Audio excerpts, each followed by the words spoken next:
Ya, chiquillos, buenos días. Nosotros estamos viendo lo que es el liberalismo.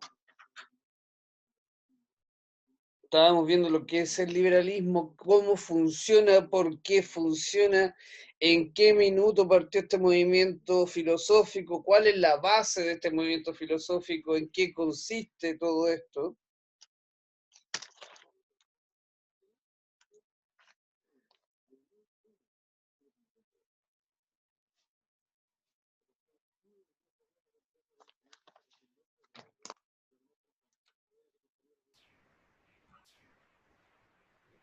Vamos a continuar viéndolo.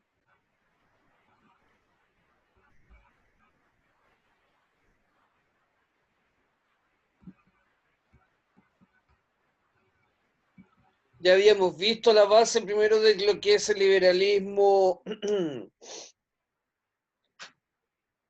el liberalismo republicano, donde nos da la postura del liberalismo de una parte más democrática y cómo conforma este liberalismo el nuevo Estado y cómo le da opción al pueblo y a la gente a tener un nuevo sistema político.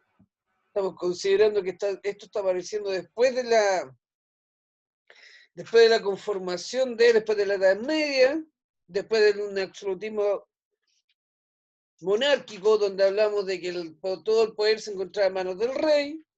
Y aparece el liberalismo que nos plantea que el hombre tiene derecho a participar en esta política y es libre. Y el liberalismo, para que más o menos se entienda, para el que no, ¿cómo se llama? No, para el que no vio las clases pasadas, está el liberalismo, republicanismo y liberalismo económico. ¿Cuáles son las dos bases, la diferencia entre uno y otro? Que habla que el liberalismo político republicano es una teoría política que propone y defiende la república como el modelo de gobierno óptimo para un Estado.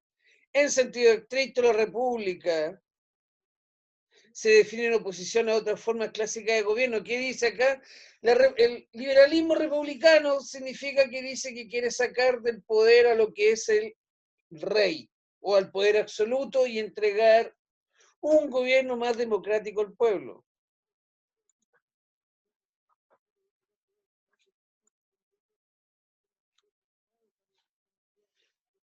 Y acá están las diferencias entre lo que es el liberalismo y el absolutismo.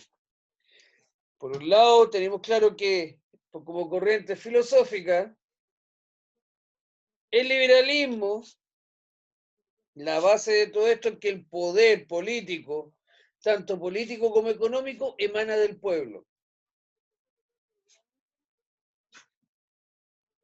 Del pueblo hacia las autoridades. ¿Qué significa eso? Que es un sistema más democrático.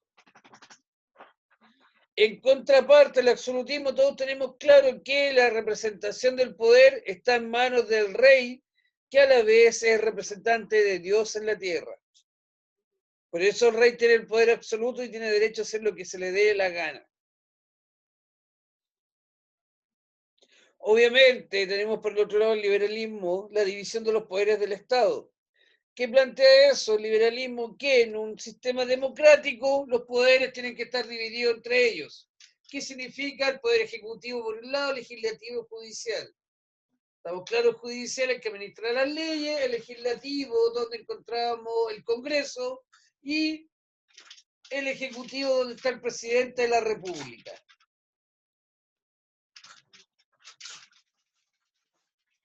Después tenemos la otra contraparte, donde en el absolutismo el monarca o el rey tiene el poder total y maneja los tres poderes del Estado a su antojo. No hay mayor diferencia. Él manda solito, como le podrían decir ustedes. Y después tenemos que en el liberalismo todos somos iguales ante la ley. Todos. En un sistema liberal, democrático o republicano, todas las personas, como hoy en día, tenemos que considerar que el liberalismo es la base de toda la democracia que tenemos hoy en día, nos dice que todas las personas somos iguales ante la ley.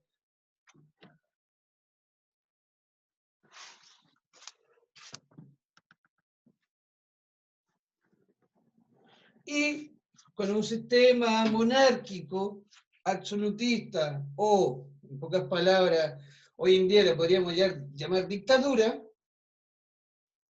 todos los sujetos estamos bajo, o estamos bajo el dominio, la autoridad o la jerarquía del rey. Él es el que manda. Tienen que considerar que aquí hay una forma bien fácil de entender que el absolutismo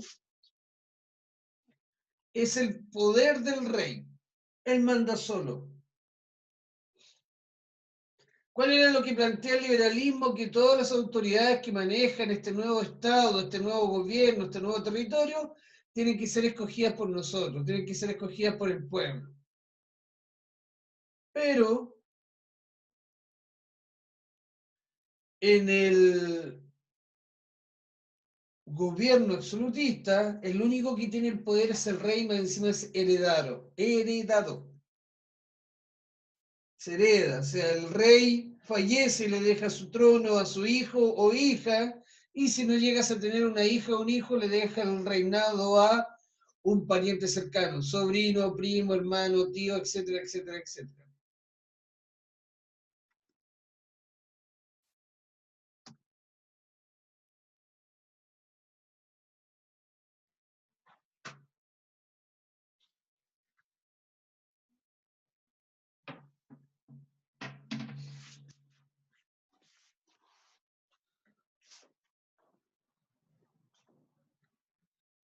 Más o menos va quedando claro, porque está un pequeño resumen, ya lo habíamos visto en la clase pasada, lo que es el liberalismo.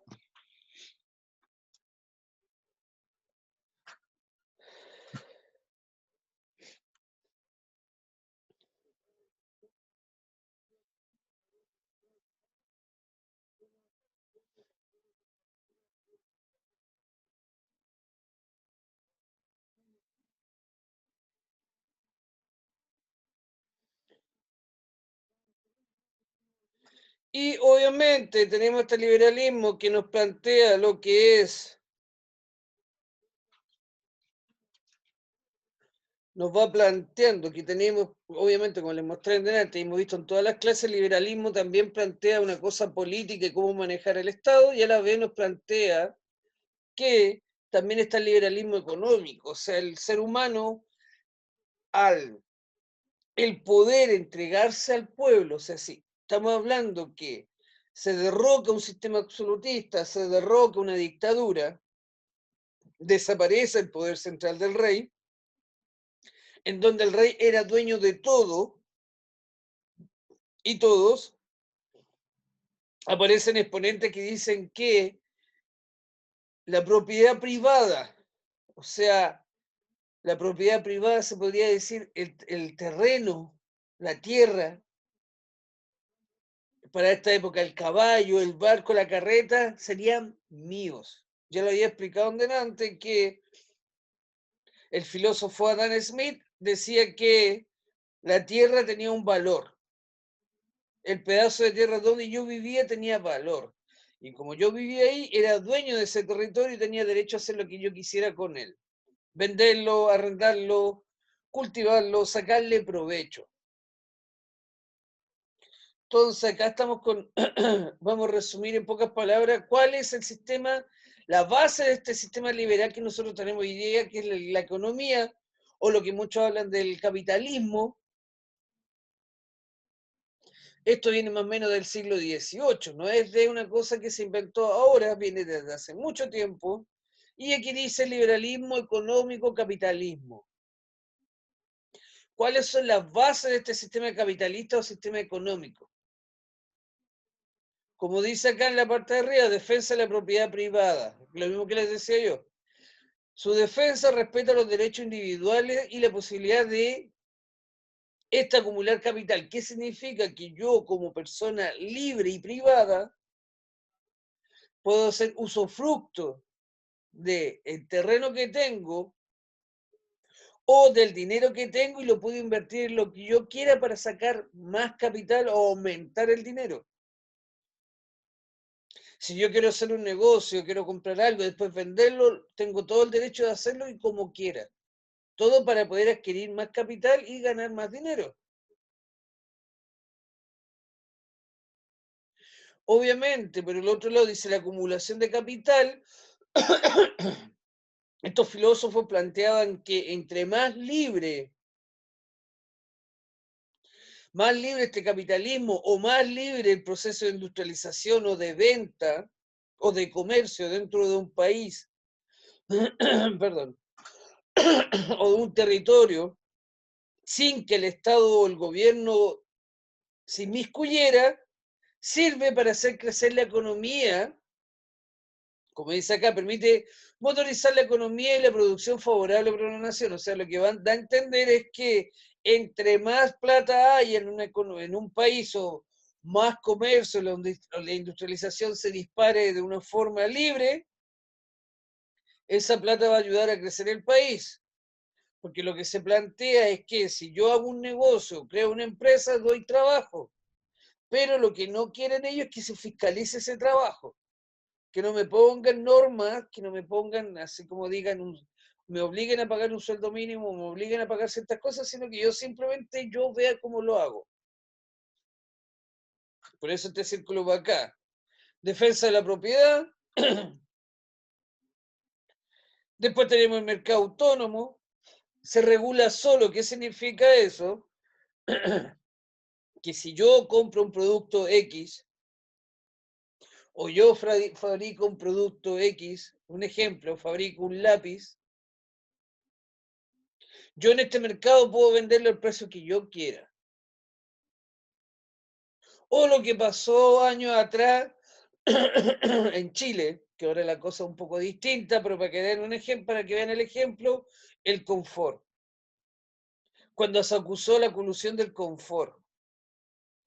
¿Qué pasó con esa colusión del confort? Era que todas las empresas que fabricaban confort se pusieron de acuerdo en venderlo al mismo precio. Entonces la gente no tenía mucho de dónde escoger, no había la libre competencia de decir hay un confort de menor calidad un poco más barato, otro de mejor calidad un poco más caro, no, todos tenían el mismo precio. Eso es lo que plantean ellos, que el mercado tiene que ser autónomo, que nadie puede intervenir. Hoy en día todo este sistema capitalista ha ido mejorando, ha ido cambiando, se ha ido puliendo. El Estado en sí o el gobierno igual fiscaliza que todo se vende relativamente a su precio, que no se pongan de acuerdo entre sí para cobrar más caro. Pero aquí lo que plantean ellos en un comienzo es que tiene que ser libre. Nadie puede intervenir y ellos pueden vender como quieran. Después la estructura social de clase. ¿Por qué aquí la estructura social de clase? Dice una estructura sin clase no permite acumulación de capital tan necesario para el desarrollo. Porque resulta que aquí me está planteando que si yo tengo la opción de tener capital o yo tengo la opción de tener dinero, necesito gente un poco más pobre que yo para que trabaje para mí. Porque si todos tuviéramos dinero, todos tuviéramos el mismo nivel social, nadie trabajaría para nadie. Y yo no podría seguir creciendo con mi empresa o seguir fabricando cosas. Por eso plantea que la estructura social de las clases tiene que estar muy bien marcada para ver quién es el jefe y quién es el que es el obrero o trabaja. Y después llegamos para arriba a lo que es, que dice que esta economía o esta libre economía permite que el país crezca porque hay una acumulación de bienes y obviamente que sí. Yo tengo una acumulación de bienes, mi empresa está ganando dinero, voy a pagar los impuestos correspondientes que el Estado me pide y el Estado también ganaría. No sé si tienen alguna duda, consulta, algo que no entiendan.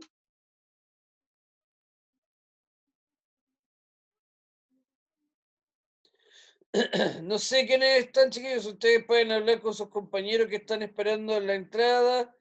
Para poder entrar a la clase tienen que entrar con el nombre. Con su nombre directo, nada con apodos ni cosas raras, para que les puedan decir.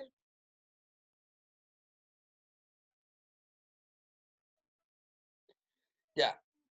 Recuerden que toda esta idea de liberalismo, toda esta idea de cambio político, económico, donde se quiere dejar el antiguo régimen atrás y pasar uno nuevo más democrático. El antiguo régimen el absolutismo, el poder del rey y pasar a un sistema democrático. Este pensamiento nació en Inglaterra, más o menos en el siglo XV, y se esparció hacia Europa. Y ahora, ¿cómo llegó esta idea a Hispanoamérica? Recuerden que el liberalismo es la base de todas las independencias y revoluciones que hay en Latinoamérica, partiendo por la de Chile, obviamente, donde se cuestiona el poder del rey y nosotros cuestionamos acá el poder del rey de España y se pretende dejar de ser una colonia. Como dice acá, en esencia la Revolución Americana, además de una independencia política respecto a la metrópoli, cuando hablamos de metrópoli estamos hablando de España, buscaron la implementación de las ideas liberales en materia política y económica. Todo lo que veníamos explicando de crear un sistema liberal capitalista en cual aquí en Hispanoamérica lo que quería hacer era liberarse de el comercio obligatorio que tenía con España. Toda Latinoamérica solamente podía comercializar con España y después comprarle los productos a España. Y de eso se aprovechaba porque ponían unos precios exorbitantes en los cuales, bueno, obviamente también existía el mercado negro que llegaban de otros países a vender cosas por abajo, pero estaba prohibido. No había un libre mercado, yo no le podía comprar a cualquier persona. Y obviamente en la materia política, la gente que estaba acá se quería liberar del rey, se quería sacar el poder de encima de él, quería su propio sistema democrático. Y obviamente, como estamos terminando acá, dice, las cuales se insertaron gradualmente con ciertos matices dependiendo del país. Cuando hablamos de ciertos matices, dependiendo del país, porque cada país, obviamente, no partió al tiro con la independencia, no todos los países conformaron un Estado, no todos los países les funcionó muy bien.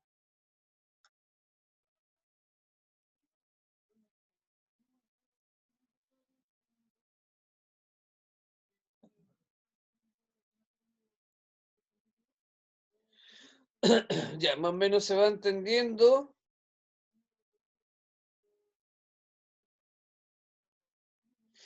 Ya, acá tenemos los principios del liberalismo, cómo se esparcen rápidamente, como dice aquí, en primer lugar entre los países europeos y en segunda instancia en América.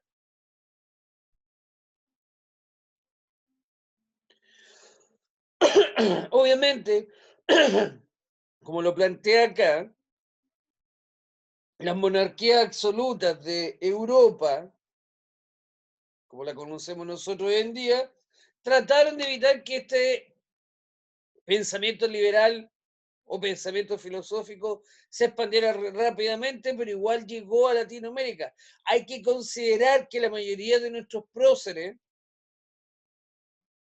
o padres de la patria, un ejemplo, Bernardo Higgins, José Miguel Carrera, Manuel Rodríguez, ellos estudiaron en Inglaterra. Ellos estudiaban en internado en Inglaterra, la cuna del liberalismo, o sea, ellos ya traían este pensamiento filosófico para acá.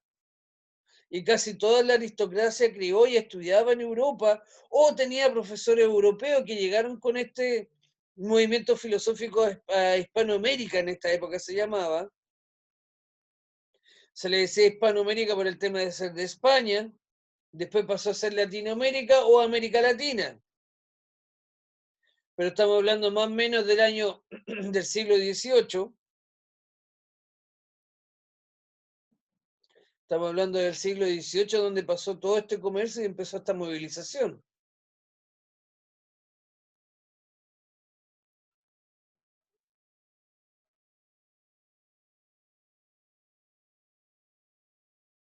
Más o menos se va entendiendo el tema.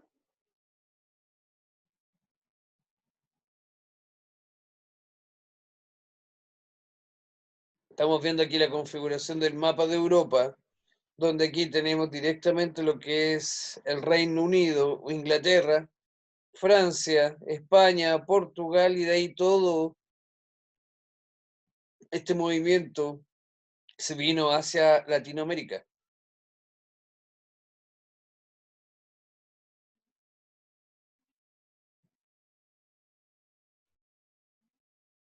Obviamente, uno de los libros más famosos de esta época era El contrato social de Rousseau, de Jacques Rousseau, donde él plantea, para que se entienda así a grandes rasgos y a grandes palabras, que el ser humano o todas las personas somos libres. Libres de pensar, libres de actuar, libres de opinar. Y obviamente, para un sistema dictatorial o monárquico absoluta, eso está prohibido porque al rey no se le puede cuestionar su palabra.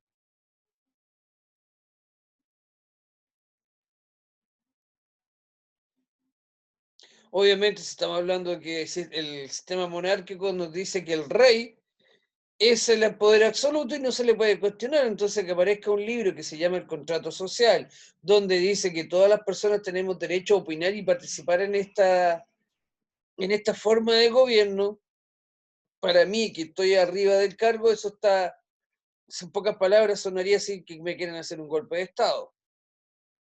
Por eso dice acá que, sin embargo, estudios recientes demuestran que la literatura filosófica llegó con relativa facilidad a América. Todos estos libros nuevos que se imprimían en Europa llegaban a través de un comercio ilegal o llegaban a través de personas a Hispanoamérica y acá también se empezaban a imprimir y a comercializar.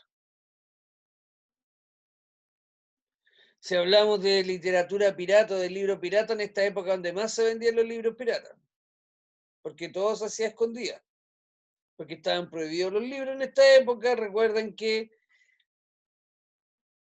con cuando aparece la razón, aparece Lutero criticando a la iglesia, aparece la imprenta, el comercio, o más bien dicho, lo que es la literatura, los libros, el conocimiento se empezó a expandir, pero estaba prohibido porque obviamente para un sistema tan dictatorial o una monarquía absoluta, no le conviene que el pueblo se ponga culto, el pueblo empieza a pensar, porque después va a empezar a criticar, ya va a empezar a pedir mejor, entonces entre más ignorantes yo los tengo, más fáciles son de manejar.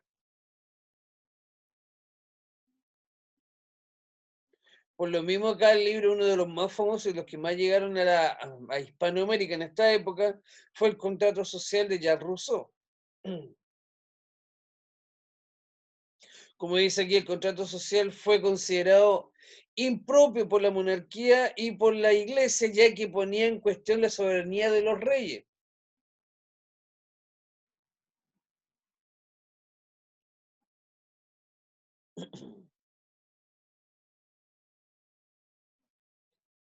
¿Se va entendiendo más o menos, chicos, algo?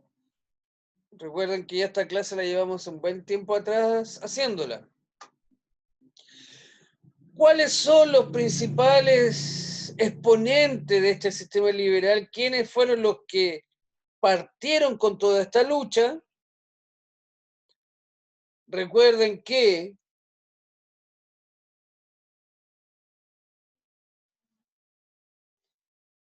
aquí escribí algo mal, no me di cuenta. Un pequeño error. Lo voy a modificar al tiro, así que denme un segundo, chiquillos.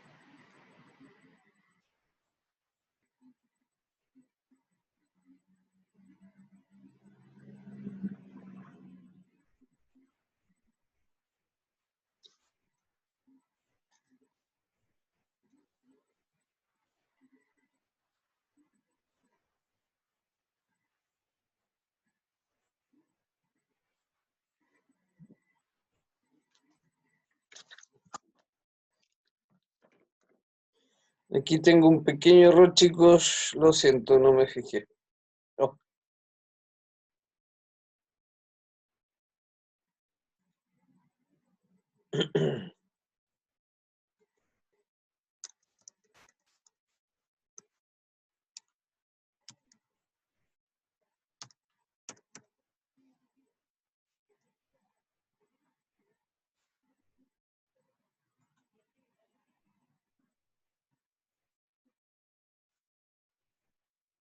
Ahí sí.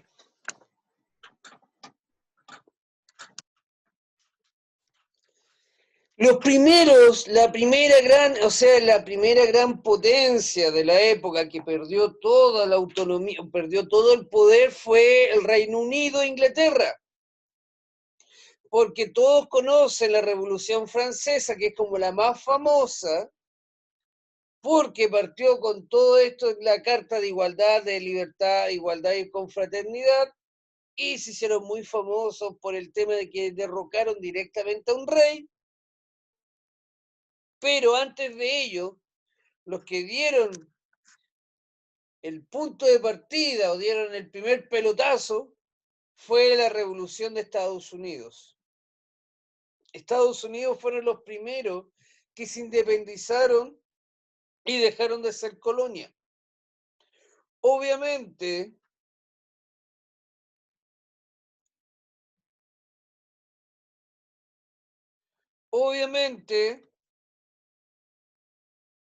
tenemos claro que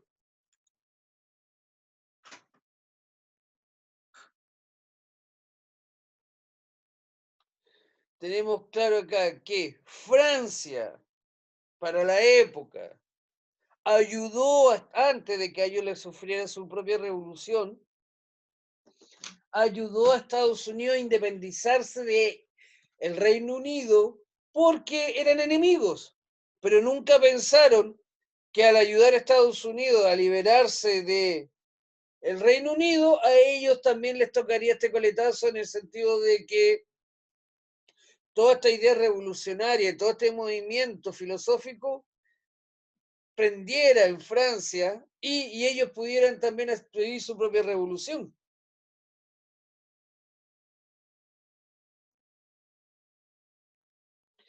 Tienen que considerar, chiquillos, que toda esta revolución, aparte de todos estos movimientos filosóficos, tienen una base.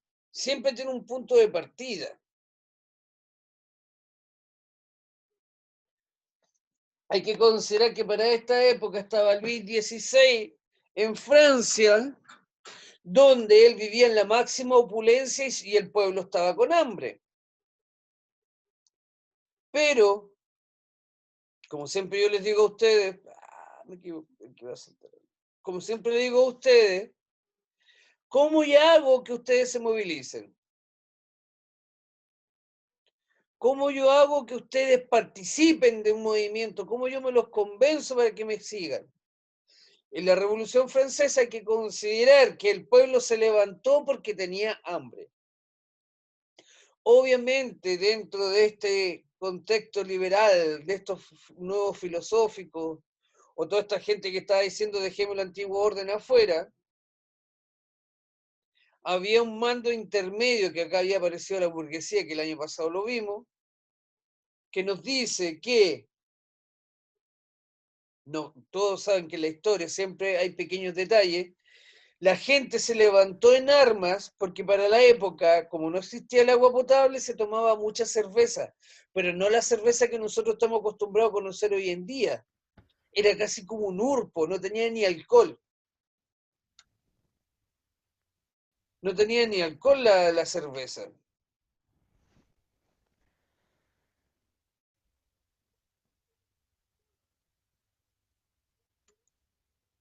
No había alcohol en esta cerveza. ¿Qué pasó? Una semana donde no había la base de la alimentación que era el pan y la cerveza, la gente se levantó en armas porque tenía hambre.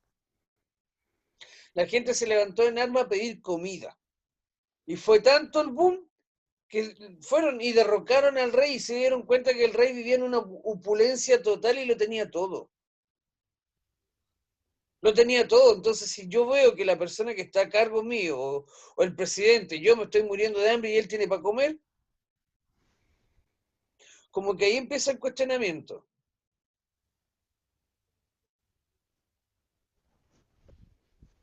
Obviamente, por eso le digo, con la independencia de Estados Unidos, la norteamericana, la Revolución Francesa, impulsaron todo este tema del liberalismo y también dieron a que los otros reinos que estaban,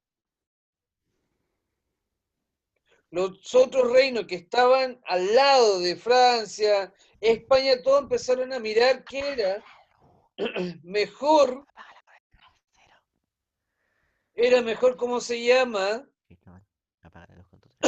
Perdón, empezar a optar este nuevo sistema liberal y ellos mismos implementaron un nuevo sistema de gobierno para que no fueran derrocados o no fueran expulsados.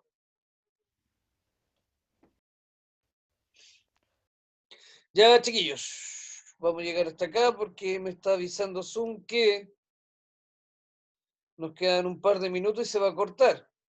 La otra también les vuelvo a preguntar, ustedes tienen ni su guía en las manos, recuerden que tenemos la opción de que para la próxima clase tengan la guía y la podemos contestar entre todos juntos y sea más fácil de hacer.